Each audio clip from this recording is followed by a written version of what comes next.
Praise the lord. ఈ రోజు మనం యేసుక్రీస్తు ప్రభువు వారు శిలువపై పలికిన 6వ మాటను ధ్యానించుకుందాం. యోహాను సువార్త 19వ అధ్యాయము 30వ వచనం.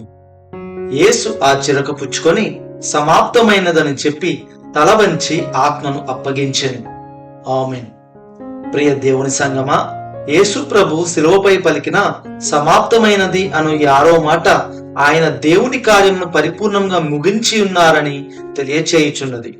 యేసుక్రీస్తు పరిశుద్ధుడిగా పరము నుండి దిగివచ్చి మానవునిగా జీవించి తండ్రి రాజ్యమును విస్తరింపజేశాను. మానవుల పాపములకు తన పరిశుద్ధ రక్తమును కార్చి శిలువపై తన ప్రాణమును అర్పించి మానవుల శాపమంతయు కొట్టివేశాను. తన మరణంతో సాతానుపై గెలిచెను. ఇక మీదట యేసునందు ఉండు వారికి ఏ శిక్షావిధి లేదు. ఆయనపై విశ్వాసం ఉంచిన ప్రతి ఒక్కరూ రక్షింపబడెదరు. ఎందుకనగా యేసు పునరుత్థానం ద్వారా సమస్త మానవానికి నూతన జీవం అనుగ్రహింపబడెను.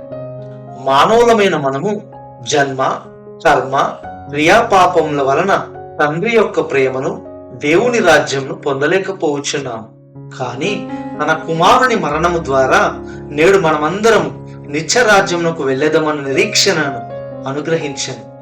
యేసు తానే మధ్యవర్తిగా ఉండి దేవుడికి వేరే జీవిస్తున్న మనలను తన ప్రాణత్యాగము ద్వారా తిరిగి తండ్రికి మనలను అప్పజెప్పాను.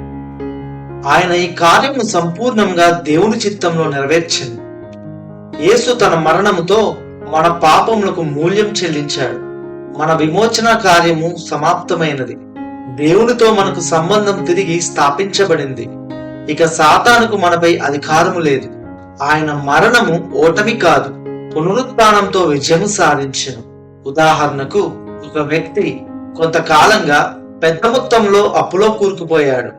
దాని కారణంగా అతని జీవితమంతా ఒత్తిడితో, భయంతో, నిరాశతో నిండిపోయింది. ఒకరోజు అప్పు ఇచ్చిన వ్యక్తి అతనిని విస్తారంగా దూషించాడు. ఆ అప్పును తీర్చలేక అతను చనిపోదామనుకున్నాడు. ఇంతలో అతనికి ఓ ఉత్తరం వచ్చింది. మీ అప్పు పూర్తిగా తీర్చబడింది. ఇకపై మీరు ఎవరికీ బాకీ లేరు. మీరు స్వతంత్రులు. అది చదివి అతని హృదయం సంతోషంతో నిండిపోయింది. అప్పు కట్టిన వ్యక్తికి మనసులోని కృతజ్ఞతలు చెప్పాడు. ప్రియ స్నేహితుడా, ఆ ఉత్తరం నీ కొరకు, నా కొరకు కూడా.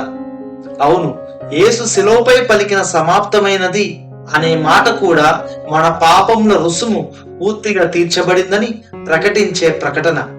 పాపానికి దాసులుగా ఉన్న మనలను ఆయన తన ప్రాణంతో క్రయధనం చెల్లించాడు. ఇక మనం ఎవరికీ అప్పులేము. మనం విమోచింపబడిన వారం. సమస్తము సమాప్తమైనది. ఈ మాట విన్న నీకు ఒక ప్రశ్న. ఆయన చేసిన ఆ ప్రాణత్యాగమును నువ్వు గ్రహించావా? గ్రహిస్తే ఆయన కొరకు సాక్షిగా జీవించు. ప్రార్థన చేసుకుందాం. యేసయ్య, సమాప్తమైనది అని నీవు పలికిన మాటతో తండ్రి చిత్తాన్ని సంపూర్ణంగా ముగించినావు. ఆ మహాకార్యాన్ని నెరవేర్చుటకు నీవు ఎంతగానో హింసింపబడ్డావు, శ్రమను అనుభవించావు. నీ రక్తమును, ప్రాణమును మా కొరకే శిలువపై అర్పించావు. నీవు మా కొరకు చేసిన త్యాగమును, చూపిన ప్రేమకై నీకు హృదయపూర్వక కృతజ్ఞతలు. నీవు నన్ను స్వీకరించి నా పాపాన్ని క్షమించావు. నీవు మరణించి తిరిగి లేచావు. నీ పునరుత్థానం ద్వారా నన్ను నిత్య జీవంతో నింపావు.